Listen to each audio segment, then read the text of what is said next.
বেরোন, তারা একটু মর্নিং ওয়াকে বেরোবো।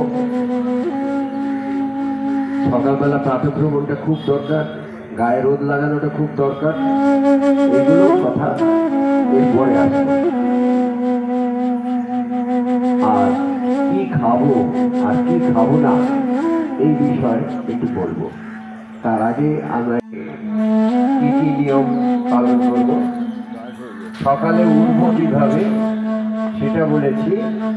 এইবার অনেকেই আমরা লক্ষ্য করে দেখি, এটা আপনারা নিজেরা ভুক্তভোগী, সকালবেলা উঠে প্রথমে বাথরুমে যেতেও মনে হচ্ছে কাল থাকছে, হাঁটতে পারছি না, হাঁটুতে ব্যথা। এটা বিশেষ করে আজকের এই অনুষ্ঠান, এই হাঁটুতে ব্যথা বেশিরভাগ মানুষ 50-55 উঠে গেলে বা 60-এর পরে দেখা যাচ্ছে এই জিনিসটা ঘুরিয়ে হাঁটা। তারা সকালবেলা ওঠার সময় বিছানায় শুয়ে শুয়ে এই ব্যায়ামটা, এগুলো যদি আমরা করে উঠি তাহলে আমরা সঙ্গে সঙ্গে আমরা বাথরুমে সোজা চলে যাবো, কোনো অসুবিধা হবে না। এটা আজকে আমি শুরু করে বলছি, কিছু মনে করো না, সবাই হচ্ছে বয়স, হ্যাঁ বলতে ভালো লাগবে, আপন জন হয়।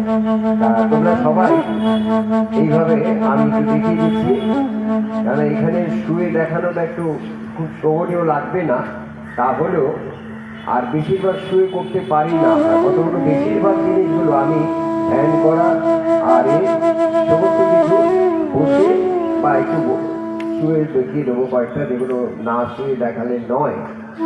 তবে মূল কথা, যে বিষয় নিয়ে আমি নতুন ধ্যানের প্রক্রিয়া নিয়ে একটা পিএইচডি করেছি, দূরদর্শনেও বলেছি, সেটা একটু বলে দিচ্ছি।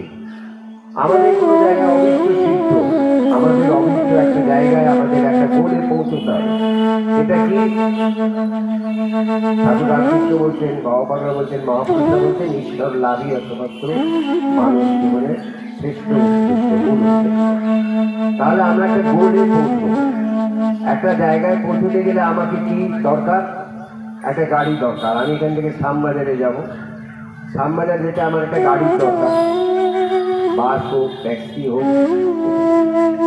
এবার আমি দূরত্বে যাব, আমার একটা বাহনের দরকার। আর কি দরকার? একটা বাহন, একটা পথ, একটা রাস্তা দরকার, একটা রাস্তা দরকার, আর একটা ড্রাইভার। তিনটে জিনিস দরকার। আমি একটা গাড়ি, এই মনে করো আমরা এটা দেহ রথ, এটা একটা গাড়ি।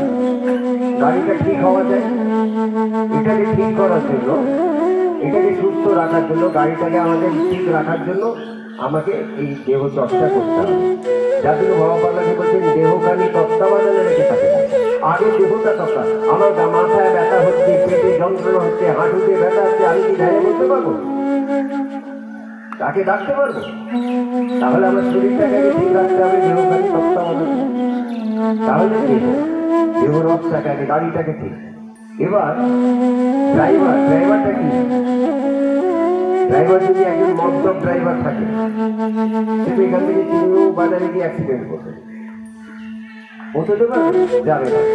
তাহলে মনটা হচ্ছে, বুদ্ধিটা হচ্ছে ড্রাইভার।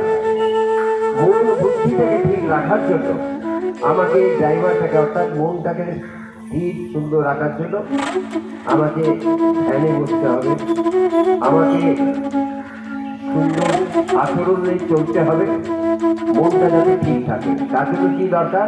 বাবা পাগলা একটা আর্ট অফ লিভিং বলে গেছেন। এই জীবনে আর্ট, কি আর্ট? নম্রতা, ধৈর্য, সহ্য, ন্যায়, সৎ, সরলতা, আনন্দ আর কর্তব্য, সব, আনন্দ, আত্মহারা, ক্ষমা। এই 10 অলঙ্কার যে করেছে ধারণ, কিসের ভয় ভবা কয় তার সার্থক জীবন। অর্থাৎ এই 10টা যদি গুণ আমার মধ্যে না থাকে, আমি জীবনে কোনোদিন শান্তিতে থাকতে পারবো না। সততা না থাকলে, আমি যদি চৌর্যবৃত্তি করি, অস্ত্র ধর্ম না পালন করি, তাহলে আমাকে লোকে তাগাদা করবে, আমাকে 10টা কথা বলবে, কথা বলবে, আমি জীবনে অথবা সত্য বজায় রাখতে হবে, সৎটা হতে হবে। কর্তব্য যদি না করি, আমি যতই সাধু সন্ন্যাসী হই, আমি যদি বাড়িতে রোজগারের ব্যবস্থা না করি, আমার ছেলে পুলে, আমার স্ত্রী আমাকে ছাড়বে না। চাল বাড়ন্ত, তেল বাড়ন্ত, বাজার করণী কেন এই করণী, অর্থাৎ আমাকে কর্তব্যটা করতে হবে। স্ত্রীর প্রতি স্বামীর কর্তব্য, স্বামী